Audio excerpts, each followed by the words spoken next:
bloqueio de cartão de crédito, CNH e passaporte por dívidas. O que é verdade e o que é mito nessa história? Fique aí com a gente no vídeo de hoje para você ter dicas como essa que vão mudar a sua vida. Recentemente, o Superior Tribunal de Justiça consolidou o entendimento de medidas atípicas a fim de garantir o crédito para devedores contumazes. O que isso quer dizer, doutor? O STJ afirmou o entendimento que dívidas em fase de execução podem ter essas medidas atípicas a serem tomadas.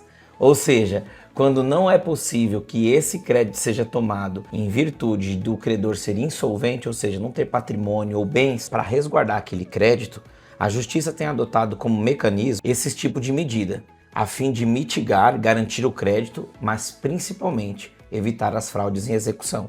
No entanto, há muitas desinformações, ou seja, um suposto terrorismo que está sendo veiculado por empresas de cobrança, que não condiz com a realidade.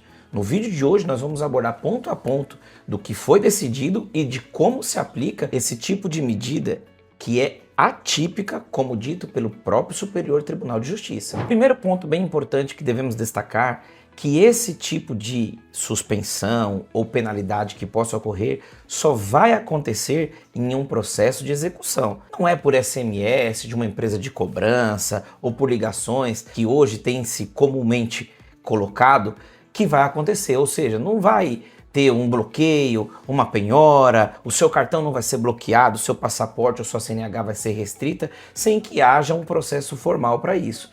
E esse processo tem que ter todos os trâmites seguidos, normalmente, te garantindo ainda o direito constitucional de ampla defesa, para daí sim, posteriormente, se esgotado todas as possibilidades do crédito, que possa ter a aplicação dessa norma excepcional. Mas veja, isso só após um processo transitado em julgado acerca da dívida ou uma execução de um título extrajudicial. Lembre-se, isso trata de uma medida que é tomada pelo judiciário, não pela parte credora. Ou seja, a parte credora tem que pedir para o juiz e o juiz deferir. Logo, isso só é aplicado em situações atípicas, ou seja, quando novamente não se encontra crédito a fim de saldar aquela dívida. Veja que tudo isso não é de forma automática, como algumas informações vinculadas na internet deixam entender. Existe um requerimento que tem que ser feito para o juiz e é analisado caso a caso se vai ser aplicado aquilo ou não para aquele caso em concreto. Veja que, por exemplo, uma suspensão de uma CNH para um motorista profissional não deve se aplicar, uma vez que aquilo é a ferramenta de trabalho dele e essa ferramenta de trabalho dele é para a subsistência dele e de sua família. Logo, trazer uma punibilidade dessa magnitude pode ensejar não só numa desproporcionalidade, como também com que ele não consiga a subsistência dele e da própria família, o que é afastado nesse tipo de caso. Bem como o passaporte, se não tiver um motivo concreto para que ele seja suspenso ou tomado, também não vai acontecer. Veja que se ele for um representante comercial, precisa de fazer viagens, para exercer o trabalho dele, precise desse passaporte, pois ele viaja a trabalho para tentar se subsistir, também se afasta nesse caso a tomada do passaporte. Tá, mas então quem é que pode ter a CNH retida ou o passaporte? São pessoas que tentam macular o processo de forma intencional, que às vezes tem a condição, mas ele tenta por meio de subterfúgios se esvairir da responsabilidade civil, daquela dívida para pagar. Ele tenta ocultar o patrimônio dele, mas aí existe um histórico de muitas viagens para o exterior, sai, volta, entradas e saída de viagens de turismo, ou seja, é aquele devedor que teria como fazer o pagamento da dívida que tem, mas não faz porque não quer. Então veja, essa excepcionalidade se aplica para quem muitas vezes agem de má fé.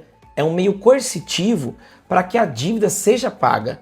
Essa dívida ela tem que ser sanada, não por aquele que não consegue, e sim aquele que tem má intenção de não pagar. Então esses mecanismos visam buscar esse devedor, ou seja, aquele devedor que não paga porque não consegue ou está impossibilitado de fato realmente e exerce atividade, esse não vai ser atingido. Claro que tudo isso deve ser provado nos autos do processo. Não basta uma simples alegação. Tem que se provar, olha, eu tenho a CNH e preciso dela para trabalho, porque eu sou motorista de aplicativo, porque eu sou motorista de táxi, sou motorista de caminhão.